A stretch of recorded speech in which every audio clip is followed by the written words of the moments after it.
So with the VitaLite system, you have your main control cabinet, you'll have sand filters, and then you have a system pump and your UV bulbs. On the back side here, you have different valves for determining where the water goes, whether it's back to the dirty tank or into the clean tank.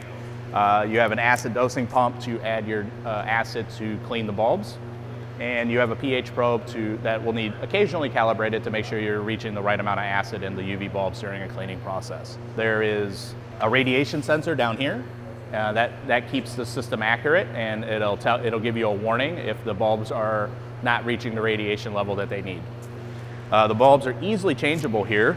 You actually only have to loosen up one screw, loosen up the cable here, and this cap will come off, and then you can slide in a new bulb when needed. The system will tell you when you've reached your bulb life expectancy, and then you can reset the counter there so that you know that it's a fresh bulb, and then you can get an alarm when that bulb is now out of spec.